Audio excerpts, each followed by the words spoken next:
છે બેન બેન કોઈ છે તમારી પાસે? કેમ તમારે કોઈ લગ્ન કરાવવા છે? ના ના, લગ્ન નથી કરાવવા, પણ જો બેન ન હોય ને તો નણંદને આપણે આપણી બેન માની શકાય.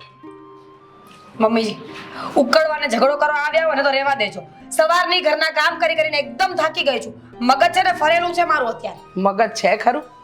ક્યારે શું બોલવું, કોને બોલવું, કેટલું બોલવું એનું તો તમને ભાન જ નથી. ઓ ચાવી કરી દીકરીએ.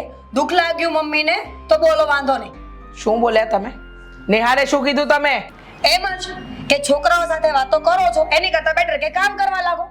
અચ્છા, એટલે મારી દીકરી અહીંયા બેઠું ખાય છે? હા, એક વાર અને 17 વાર બેઠું ખાય છે.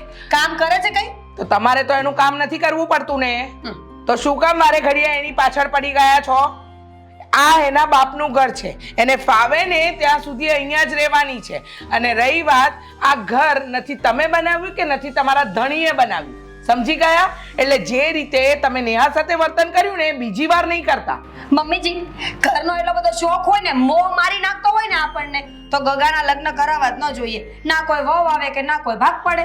એમ કોને કે અહીંયા તો દુખે છે પેટ ને કૂટે છે માથું, સરખું કહેવાતું નથી, એટલે પછી વાતને ગોળ ગોળ ગોળ ગોળ ફેરવી અને ચકેડું ત્યાં જ લાવીને મૂકી દેવું છે, નહીં? જે સમજો એ. પણ તમારી દીકરી ખોટી હતી એટલે કીધું. આખો દિવસ મોબાઈલ લઈને બેઠી રહી છે. જરા પૂછો ને કે શું કરે છે. અચ્છા, તમારું બહુ ધ્યાન છે મારી દીકરી શું કરે છે. જેટલું ધ્યાન નેહા પર આપ્યું એટલું ધ્યાન પોતાના ધણી પર આપ્યું હોત તો આ વસ્તુ થાત જ નહીં. એમ કોને કે આ ઘર ઉપર લોન લેવાની ના પાડીને એ દિવસથી તમારું અને તમારા ધણીનું વર્તન બદલાઈ ગયું છે ને. જે સમજો એ. પણ આવું તો હું તમને કહી શકું કે જેટલું મારું ધ્યાન રાખો ને, મારી આગળ પાછળ ફરો છો ને, એટલું દીકરીનું ધ્યાન આપ્યો તો પાછી ના આવ્યો. બસ કરો. પાછી આવી પાછી આવી પાછી આવી 17 વાર એકની એક વાત કરો છો. કોઈ નથી બોલતું એટલે મન ફાવે એવું વર્તન જ કરે જવાનું. 100 વાતની એક વાત, નેહા આવી છે એનો પ્રોબ્લેમ મોટો હતો અને ન ખબર હોય ને તો કહી દઉં, એ ત્યાં જીવતે જીવત મરી રહી હતી એટલા માટે એને છૂટાછેડા લીધા અને આ ઘરમાં બેઠી છે, સમજી ગયા? અને આ જ વસ્તુ કદાચ તમારી સાથે થાય અને તમને કોઈ કહે તો તમને કેવું લાગે? તો હું તમારે જેમ ઉકળું. બીજું શું થાય મારાથી? માણસ ખોટો હોય ત્યારે ઉકળવા સિવાય કંઈ ના કરી શકે. મમ્મીજી, એટલો તો શું મોટો પ્રોબ્લેમ હતો મને કહેશો? મેં તો ક્યારેય કાંઈ ભૂલ સાંભળી નથી સામેવાળાની. મારી દીકરીને ખોટી રીતે બદનામ કરવાની કોશિશ નહીં કરો.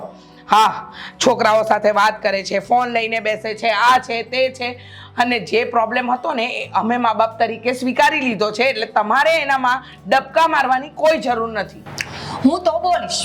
જ્યાં સુધી આ ઘરમાં નેહાબેન રહેશે ને ત્યાં સુધી એમનું ધ્યાન રાખીશ, એમની વાત કરીશ, એમને મેળાટોણા મારીશ અને બોલીશ તો ખરા જ. કહેવાય ને સમાજના 4 લોકો, એ 4 લોકોમાંથી 1-2 લોકો તો આપણી આજુબાજુ જ રહેતા હોય, જેમ કે તમે. હા, વાતો ફેલાવવી, ખોટી વાતો કરવી, ન હોય તો વાત ઉપજાવવી, આ બધું જ તમારા જેવી સ્ત્રીઓને આવડે. એક સ્ત્રી થઈને સ્ત્રીની દુશ્મન બને ને એ વાત સાચી જ છે. મને પણ એવું લાગે છે જોઈને હવે. હા, લાગતું હશે, કારણ કે સત્ય હંમેશા કડવું હોય અને કડવું ના સાંભળવું ગમે ના ખાવું ગમે. મમ્મીજી, પતી ગઈ તમારી લવ. મેં તમારી દીકરીને જે કીધું ને એ બરાબર જ કીધું હતું. હવે એ ન માને તો એની ભૂલ છે. સમજાવો એને કે થોડું કામ કરશે ને ઘરનું. નેહા હવે તો છે ને પાણીનો ગ્લાસ પણ નહીં ઉપાડે. થાય તો કરજો અને ના થાય ને તો કંઈ વાંધો નહીં.